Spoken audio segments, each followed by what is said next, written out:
pedir tu bendición para que tú nos hables a través de ella y podamos salir de aquí fortalecidos en la fe y renovados, y que tu palabra sea el sustento de nuestra vida, y que podamos, Señor, seguir adelante caminando en victoria, predicando tu palabra a tiempo y fuera de tiempo, Señor.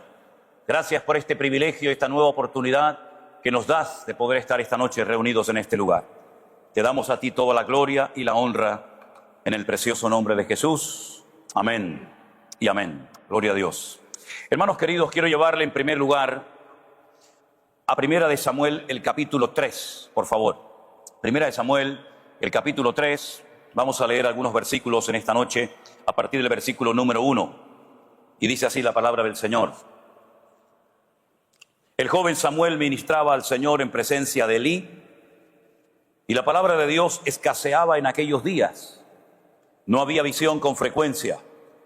Y aconteció un día que, estando Elí acostado en su aposento, cuando sus ojos comenzaron a oscurecerse, de modo que no podía ver, Samuel estaba durmiendo en el templo de Dios, donde estaba el arca de Dios, y antes de que la lámpara de Dios fuese apagada, el Señor llamó a Samuel y él respondió: heme aquí. Y corriendo luego a Elí le dijo: heme aquí, ¿para qué me llamaste?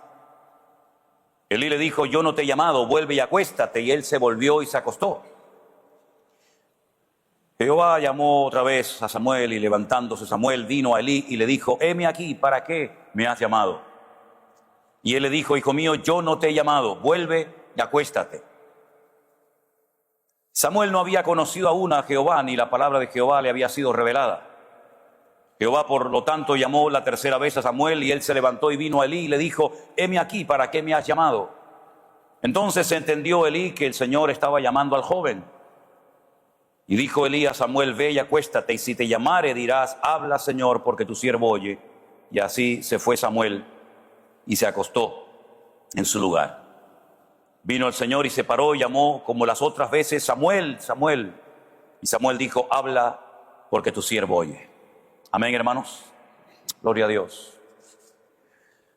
A mí me gusta mucho leer y estudiar el Antiguo Testamento en su idioma original, en el texto hebreo. Porque a veces hay cosas, la mayoría de las veces hay cosas que no se captan de entrada en la versión Reina Valera, que es habitualmente la que tenemos todos y cada uno de nosotros. Y me llamó mucho la atención leyendo este pasaje bíblico, que en el primer versículo dice que la palabra de Dios en el tiempo de Samuel escaseaba. Y realmente me llamó la atención que ese verbo no aparece en el texto original. La palabra que aparece es la palabra yakar. Y para los que han viajado a Israel conmigo o tienen pensado viajar este año nuevamente a Israel, esta es una de las palabras claves que ustedes se tienen que aprender cuando vayan a Israel. Yakar. Porque yakar significa caro, costoso. Y cuando entras a un negocio a comprar cualquier artículo, como allí se regatea y nunca tienes que pagar la primera cantidad que te dicen, lo primero que tienes que decir es: Bishbilei yakar, kol beseder yakar. Muchas gracias, pero para mí esto es demasiado caro. Y entonces ahí entra la pelea entre dame 30, 45, 80, 90, y al principio te lo vendían 100 y al final sale corriendo detrás tuyo para que le des 20 y el hombre se va contento. Y todos salen contentos, ¿verdad? Y esa es la palabra que aparece, no el verbo escasear, sino la palabra yakar. La palabra estaba muy cara de conseguirla en aquel tiempo.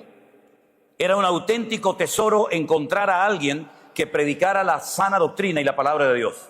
Estaba a un alto precio la exposición de la palabra de Dios en aquel tiempo, porque si escaseaba la palabra, quiere decir que había algo de palabra. Pero cuando dice la Escritura que el precio por escuchar la palabra era muy elevado, es que realmente no había nada de palabra en aquel tiempo, ni siquiera pagándola con dinero. Algunos de ustedes dirán: bueno, pero eso eran cosas que ocurrían antaño, ¿no? En los tiempos del Antiguo Testamento. Pero quiero que escuchen estas palabras del apóstol Pablo cuando le escribe al joven pastor Timoteo, pastor de la iglesia en Éfeso, cuando le dice en 2 de Timoteo capítulo 4, verso 1: te encarezco delante de Dios y del Señor Jesucristo, que juzgará a los vivos y a los muertos en su manifestación y en su reino, que prediques la palabra, que instes a tiempo y fuera de tiempo, redarguye, reprende, exhorta con toda paciencia y doctrina, porque vendrán tiempos cuando no sufrirán la sana doctrina, sino que teniendo comezón, ganas de oír, se amontonarán maestros conforme a sus propias concupiscencias y apartarán de la verdad el oído y se volverán a las fábulas. Pero tú sé sobrio en todo, soporta las aflicciones, haz obra de evangelista y cumple con tu ministerio. Es decir, que no solamente era un problema de la época de la generación de Samuel, sino que sigue siendo un problema en la actualidad. Escasea la palabra de Dios. Circos, canciones y músicas y todo lo que ustedes quieran hay por todas partes. No solamente aquí en Miami, sino también en Europa y en cualquier parte del mundo donde vayas. Pero iglesias que no se hayan desviado ni un milímetro de la palabra de Dios, independientemente de que a la gente le guste o no el mensaje, independientemente si la gente viene o no, es muy difícil encontrar hoy en día lugares donde la palabra de Dios siga siendo el fundamento de la fe de los cristianos. En aquellos tiempos el liderazgo estaba totalmente corrompido. Uno se pregunta muchas veces como padre, ¿cómo es posible que aquella mujer llamada Ana, que oró fervientemente al Señor, que la Escritura dice literalmente que derramó su alma delante de Dios porque ella anhelaba ser madre, ella quería tener un hijo varón y le prometió al Señor que si se lo diera, ella se lo dedicaría, se lo consagraría al Señor todos los días de su vida? Cuando esta mujer queda encinta, cuando esta mujer queda embarazada, ella no se olvida de la promesa, del voto que en un día le hizo al Señor. Y cuando dice la Biblia que el niño fue destetado alrededor de los 4 o 5 años, ¿verdad? Dice que lo llevó a una localidad que hoy en día se puede visitar y es muy impactante poder estar allí. Nosotros tuvimos el privilegio como familia de poder estar en Shiloh, ¿verdad? Donde estuvo el tabernáculo y el arca de la alianza por muchos siglos, más de 400 años. Ana sube con su hijo y dice que se lo da al sacerdote Elí para que lo cuide, para que le enseñe, para que le instruya en la palabra. Y cuando uno analiza y lee a la luz del texto bíblico la situación de Elí y de su familia, realmente uno tendría la tentación de decir, yo no dejo aquí a mi hijo ni loco. Porque eso era un desastre de familia. Los hijos del sacerdote Elí estaban dando un pésimo testimonio al pueblo. Dice la Biblia que una de las cosas que hacían, dentro de otras, es que tenían relaciones sexuales con las mujeres que venían a traer ofrendas al tabernáculo, en la misma puerta del tabernáculo. Y su padre lo sabía y no les llamaba la atención. Y no solamente hacían eso, sino que eran abusadores. Eran personas que se apropiaban de porciones de los animales que tenían que ser sacrificados a la fuerza.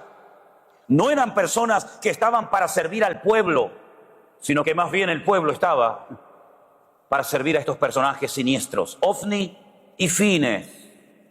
Y en ese ambiente de corrupción, de inmoralidad, de desorden, de una falta de respeto y de santidad tremenda, es donde se crió nada más y nada menos que el jovencito Samuel. Pero era una promesa que su madre le había hecho al Señor: si me das un hijo varón, te lo consagraré, te lo dedicaré a ti todos los días de su vida. Evidentemente Samuel desde su más tierna infancia fue un milagro, porque si su madre no hubiera orado fervientemente para tener este niño, Samuel nunca hubiera nacido. Y es que hay personas que no han recibido más del Señor, porque su oración no ha sido una oración de intensidad, una oración profunda. Viven una vida cristiana tremendamente superficial. Se conforman con las migajas, no profundizan, no perseveran en el Señor, ni en la palabra, ni en la oración, ni en ninguna área de su vida. Pero Ana fue una mujer que, aunque fue mal interpretada, porque el mismo sacerdote Elí, que no tenía nada de discernimiento espiritual, la tomó por ebria. Ella dice que aprendió a desahogarse en la presencia de su Dios. Ella derramó su alma delante del Señor. Ella estaba cansada de sufrir. Ella estaba cansada de menosprecio. Y ella dijo: yo de aquí no me muevo y yo de aquí no me levanto hasta que mi Dios oiga mi clamor y responda a mi oración. Me recuerda mucho aquel hombre que dice que tuvo toda una noche peleando con un varón, aunque la Reina Valera dice que era un ángel, pero el texto original dice que era un hombre con el que peleó. Y con aquel hombre, cuando ya era la hora de la salida del sol, él le dijo: no te voy a soltar hasta que tú no me bendigas. En otras palabras, él entendió que era una oportunidad para cambiar. Y cuando se presentan en nuestras vidas oportunidades para cambiar, hay que aprovecharlas antes de que sea demasiado tarde. Estoy plenamente convencido que hay personas en la vida que no han cambiado porque no han tenido nunca la oportunidad de cambiar. Pero también sé que hay personas que no han cambiado porque no han querido cambiar. Porque se han estancado, se han conformado con su situación de miseria espiritual. Pero Ana rompió las estructuras. Ana dijo, me da igual si me cuestionan, si me critican, si me toman por ebria. Yo de aquí no me levanto ni me muevo hasta que el Señor oiga mi oración y responda a mi clamor. Ella no sintió nada. Ella no se dejó llevar por las emociones, por los sentimientos, sino que ella creyó que Dios había oído su oración y dice que el Señor la oyó, y al año siguiente esta mujer tuvo el privilegio de decir, aquí tengo la respuesta a mi oración. Y esa respuesta se llamó Shmuel o Samuel, el que Dios oye o al que Dios ha oído. El niño se crió en un ambiente de inmoralidad y de corrupción tremenda, donde la versión Reina Valera dice que escaseaba la palabra. Era como un tesoro que había que buscarlo y nadie lo encontraba. Pero en medio de esa situación terrible, Samuel se convirtió en un auténtico hombre de Dios. Pero no porque le dio lugar a la religiosidad, que se ha extendido y se confunde con espiritualidad, sino porque era una persona que primeramente oyó la voz de Dios. Sus oídos estaban afinados para oír la voz de Dios. Los del sacerdote Elí estaban totalmente taponados. Los de sus hijos, ni les cuento. Pero este muchachito, cuando estaba a punto de apagarse la menorá, el candelabro de 7 brazos, que había que ponerle de vez en cuando aceite de oliva para que pudiera brillar la luz, antes de que se apagara la luz, él oyó perfectamente la voz de Dios, aunque en ese momento no sabía que era la voz de su Dios que lo llamaba. Yo creo que una de las cosas que lamentablemente la iglesia, no digo en su totalidad, pero en gran parte ha perdido, ha sido la sensibilidad espiritual. Nos hemos convertido en personas tremendamente religiosas, muchas veces esclavos de un papel, esclavos de un programa, y hemos perdido la sensibilidad de saber oír y de interpretar la voz de Dios en estos tiempos difíciles y peligrosos en los que el Señor nos ha puesto. Yo les quiero recordar que el Señor Jesucristo a las 7 iglesias del Apocalipsis, y no me voy del tema, simplemente quiero enriquecerlo para que ustedes se den cuenta que una de las obligaciones que tiene la iglesia es oír la voz de su Dios en medio de las circunstancias. El Señor Jesucristo no a una ni a dos, a las 7 iglesias del Apocalipsis, empezando por Éfeso y terminando con la última, la Odisea, siempre termina con la misma exhortación que sigue en vigencia hoy en día. El que tiene oídos para oír, oiga lo que el Espíritu le dice a la iglesia. Sabemos que oír en el idioma original es sinónimo, es un término, una palabra polivalente, que significa también el que tiene oídos para oír, obedezca lo que el Espíritu le está diciendo a la iglesia. Pero si estamos distraídos y envueltos en vanidades y perdiendo nuestros recursos y perdiendo nuestra vida y nuestro tiempo en tonterías, ¿cómo vamos a oír y cómo vamos a obedecer lo que el Señor le dice a la iglesia si ni siquiera algunos saben que el Señor todavía en el siglo XXI le sigue hablando a la iglesia? Elí nunca había oído la voz de su Dios, pero sin embargo era el sacerdote de la época. ¿Cómo es posible que esa persona estuviera en primera línea, fuera el representante de toda la casta sacerdotal de su época y no conociera al Dios que servía? Es una tragedia ver hoy en día personas que hablan de un Dios que en el fondo realmente no conocen, y de una palabra que la utilizan simplemente como si fuera una herramienta de su trabajo, y se han convertido en auténticos profesionales de púlpitos, profesionales que manejan unas técnicas y conocen cómo se hace un bosquejo, pero en el fondo no saben ni lo que están diciendo. Porque la palabra que tiene autoridad no es la que usted se aprende de memoria un sábado por la noche para predicarla en su congregación. La palabra que toca, la palabra que calienta el alma, la palabra que sacude la conciencia, es la que vive el predicador antes de subirse a un púlpito y predicarla en una iglesia, mi hermano. Esa palabra tiene que hacerse carne primeramente en ti, amigo. De lo contrario, ¿qué estás haciendo? ¿A qué te estás dedicando? ¿Cuántas personas a veces yo he visto que no tenían ni siquiera nunca que haberse subido a un púlpito a compartir una palabra que ni siquiera en su propia vida privada la están llevando a cabo? Y ese era el gran problema de la generación de Samuel. Un sacerdote caducado, un sacerdote rancio, una casta sacerdotal que se había convertido en profesionales de una religión que ya no traía vida al pueblo. Y por eso eran capaces de faltar el respeto a Dios en el mismo tabernáculo de reunión. Por eso eran capaces de hacer cosas que hoy en día sería tremendamente lamentable tener que hablar o hacer referencia a ellas. Pero el Señor lo protegió, el Señor lo cuidó y Él supo marcar una diferencia desde su más tierna infancia. Así es que el estar en un ambiente de corrupción no es una excusa para que tú también te conviertas en otro corrupto, querido. Un ambiente de falta de honestidad y de sinceridad y sobre todo de santidad al Señor no es una excusa para que tú también le des rienda suelta a tus pasiones más profundas, sino al contrario, es una advertencia, es un espejo que vemos delante de nosotros para que nos demos cuenta de que nosotros sí queremos y nos proponemos en serio, podemos ser una persona diferente en medio de una generación que descaradamente le ha dado hace mucho tiempo las espaldas a nuestro Dios. En este capítulo 3 encontramos que Samuel oye la voz de Dios, pero no sabe cómo reaccionar. No sabe qué hacer, porque en el fondo para él es todo novedoso, todo es nuevo.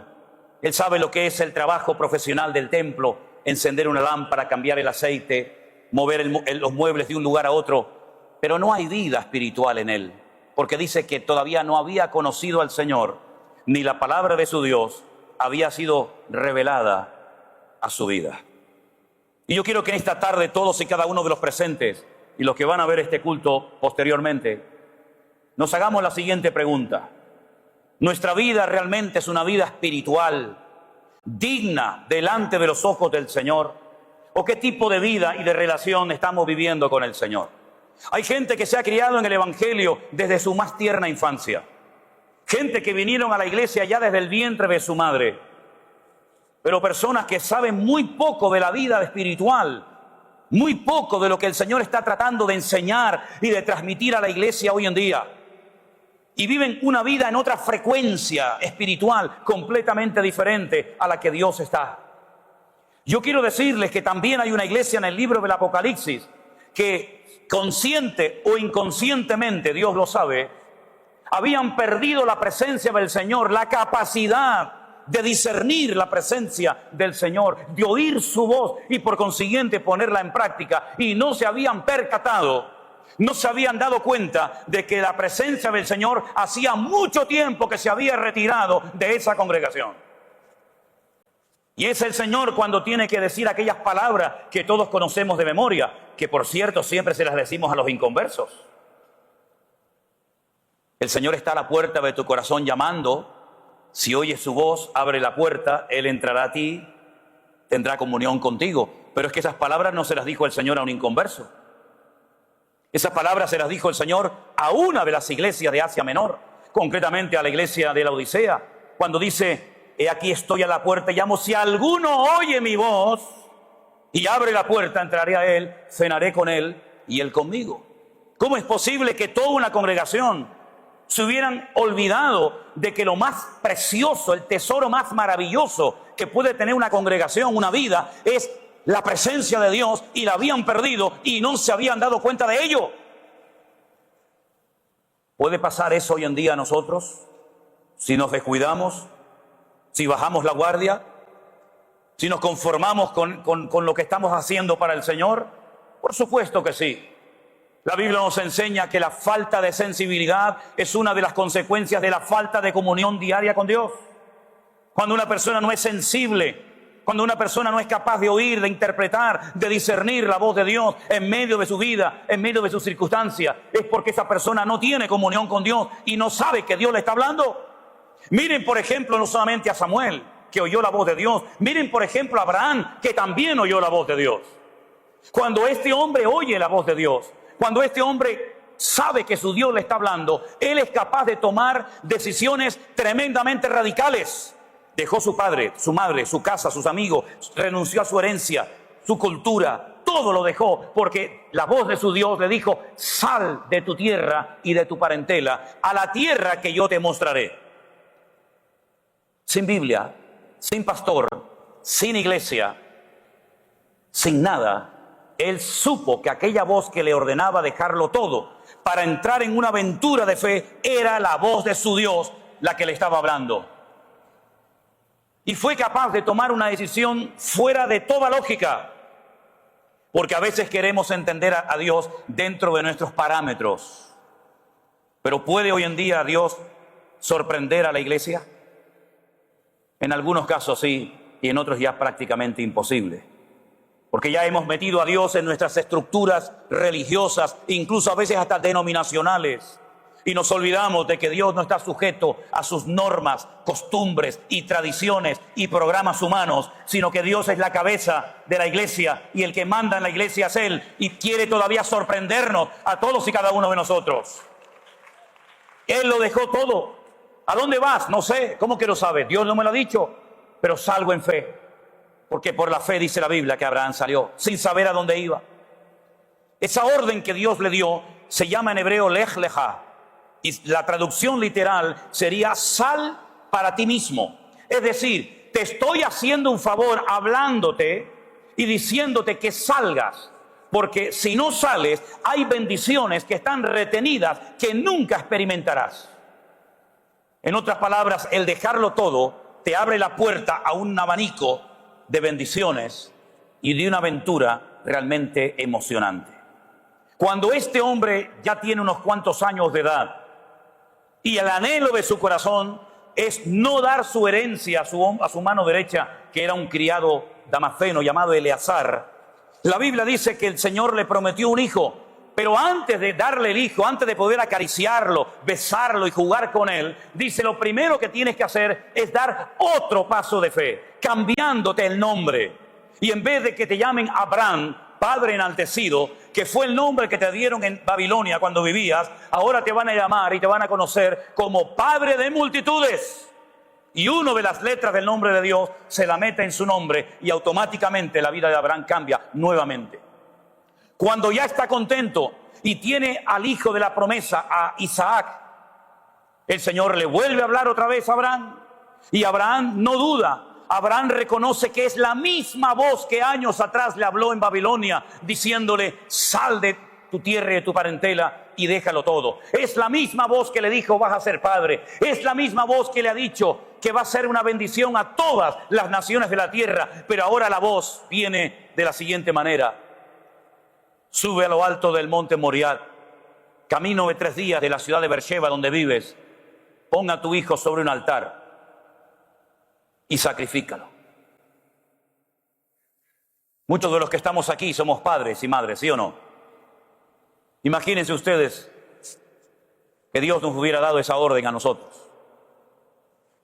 Yo no sé cómo hubiéramos reaccionado, pero como las pruebas de Dios son proporcionales a nuestro nivel de madurez, Abraham le dijo: de acuerdo, Señor.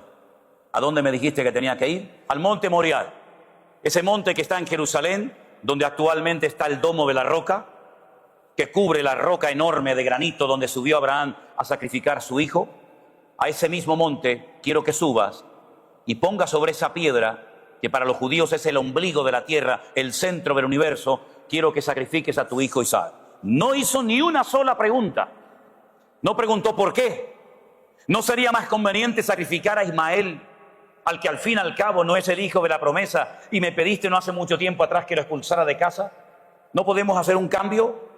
¿No podemos hacer un trueque y además así ya nos quitamos el problema de en medio y siglos más tarde el mundo será más tranquilo?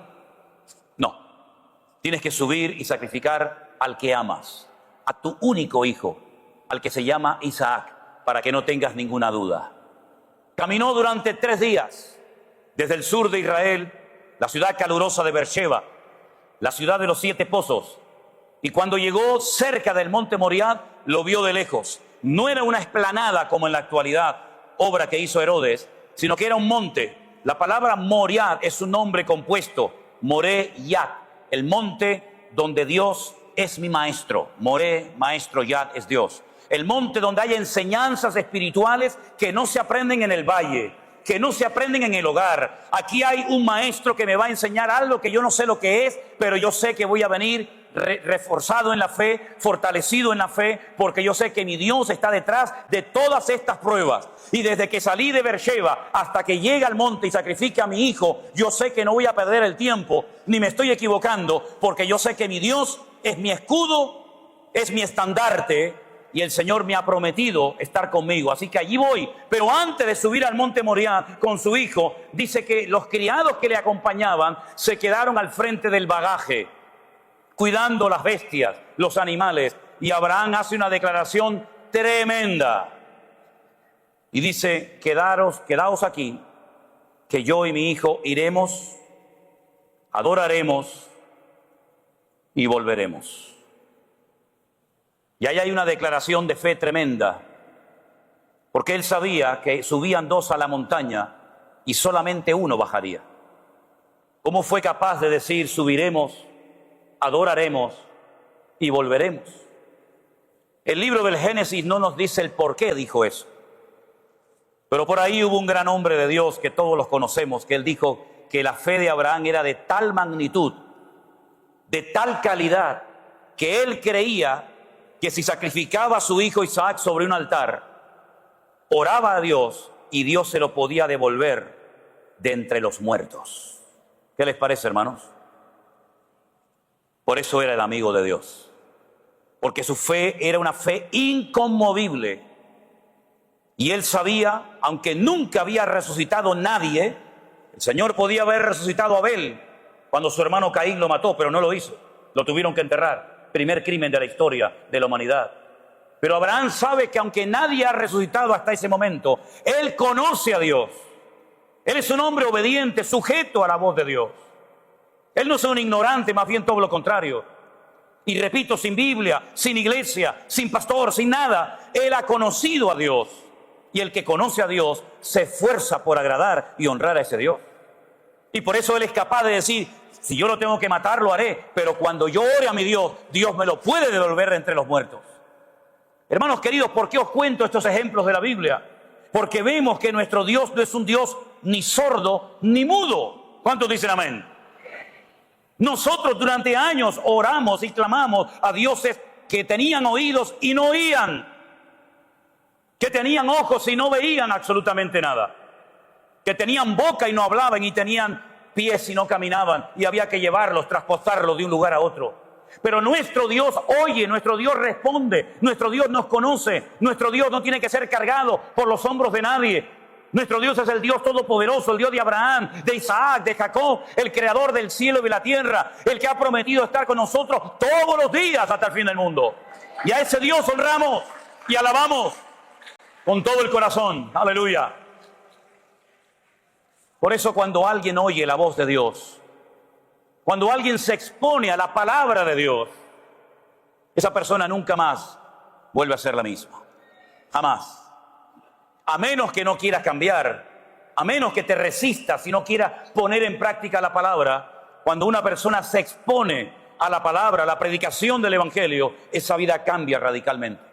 El único que se fue triste, el único que se fue peor después de haber oído la palabra de Dios, la exhortación del Señor, la instrucción concreta y específica para su vida, que no quiso ponerla en práctica, fue el joven rico. ¿Se acuerdan? ¿Qué tengo que hacer para heredar la vida eterna? Bueno, tienes que hacer esto, esto y aquello. No hizo caso a la voz de Dios y se fue triste. Pero quitando ese caso,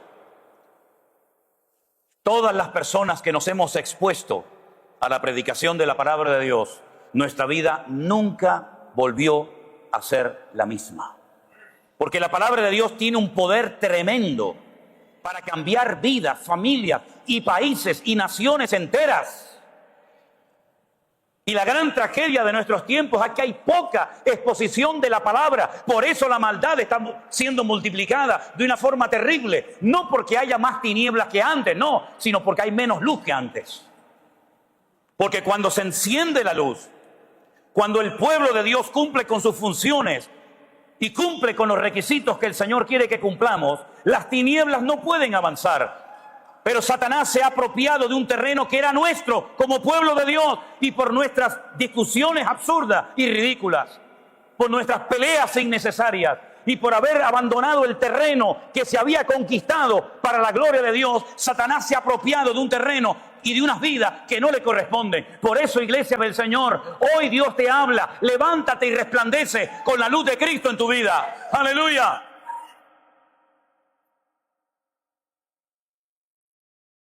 Samuel oyó la voz de Dios y nunca fue el mismo, aunque era joven.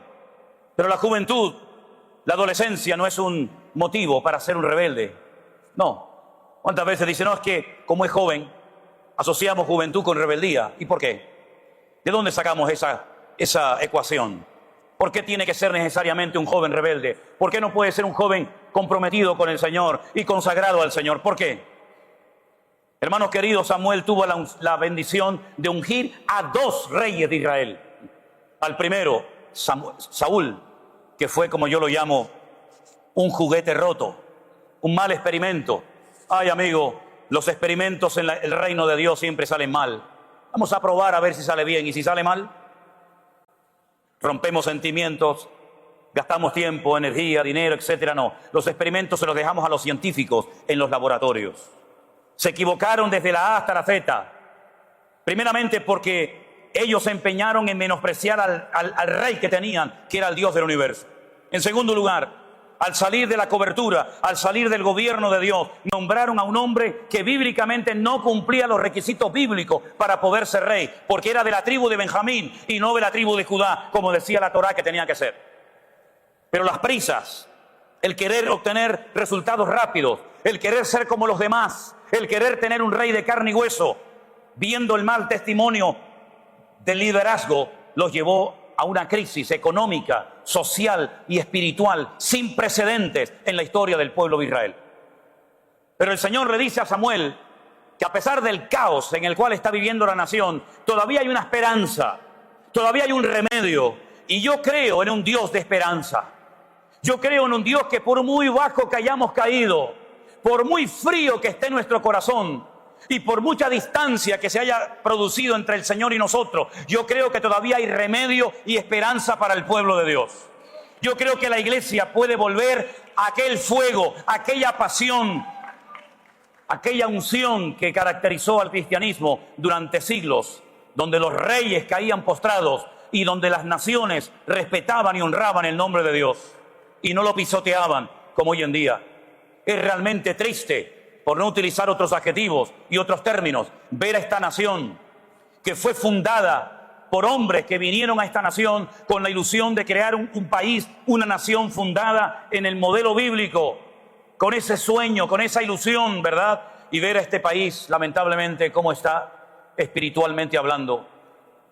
Tenemos una congregación en Las Vegas. Hablábamos de Sodoma y Gomorra. ¿Cuántas Sodomas y Gomorras conocemos hoy en día en el mundo entero, verdad? La palabra de Dios nos enseña que cuando el país estaba totalmente arruinado, sin esperanza, sin ilusión, incluso dice la Escritura que los soldados seguían al rey Saúl, pero temblando de miedo. Es curioso que dice la Escritura que había una enorme cueva, llamada la famosa cueva de Adulán, donde aquel jovencito llamado David se refugiaba, y dice que venían gente enlutada, gente destruida, gente deprimida, gente desanimada, gente arruinada en todos los aspectos de la vida. Preferían estar allí en aquella cueva, esperando con expectativa el futuro transformador de la nación, que estar al lado de un hombre que había destruido su vida y que había llevado el país a la ruina. Y entonces el Señor le muestra que hay una oportunidad, y es ungir a un nuevo rey. Un hombre que tal vez no es tan alto, tal vez no es tan carismático, tal vez no es tan llamativo, pero Dios no mira la apariencia exterior, sino el corazón. Era un hombre fiel, un hombre obediente, con defectos como todo, por supuesto, con un fuerte carácter, por supuesto, pero un hombre que amaba y honraba a Dios. Y ese fue el joven David.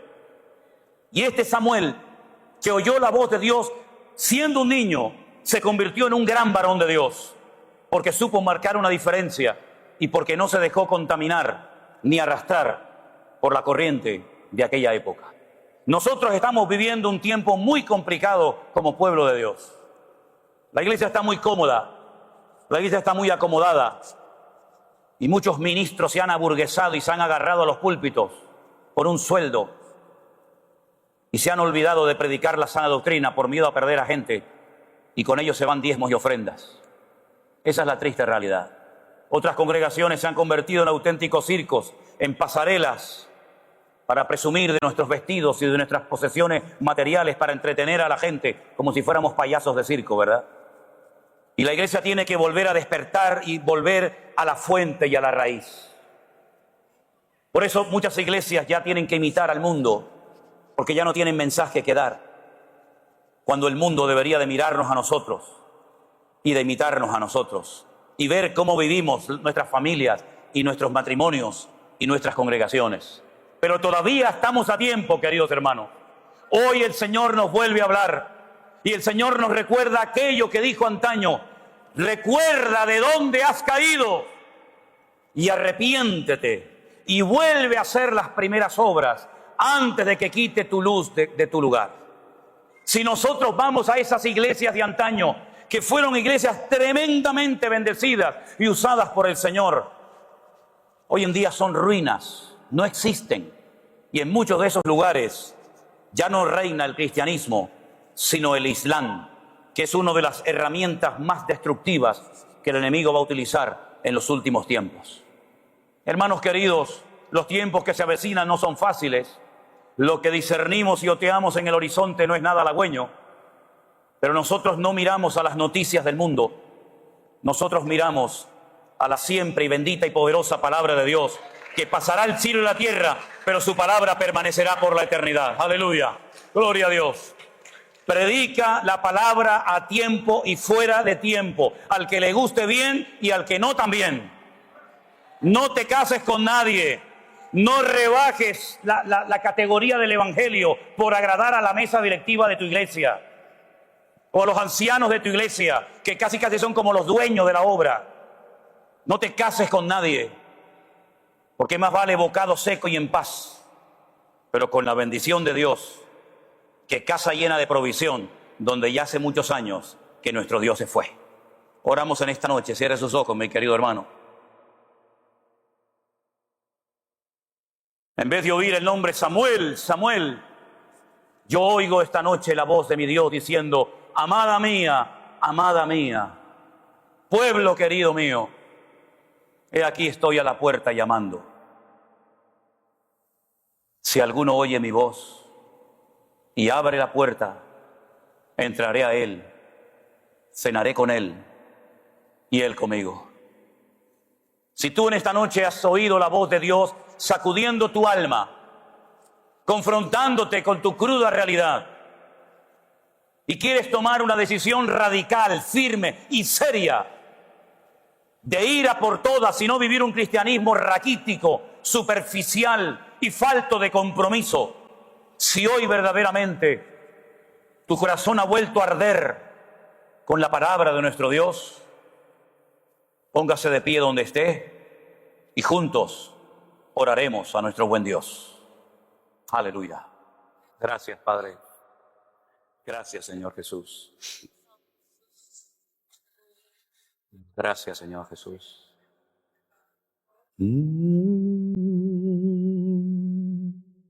Gracias, Señor.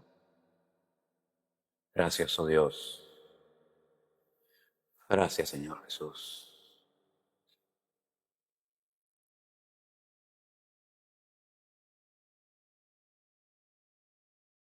Gracias, Señor.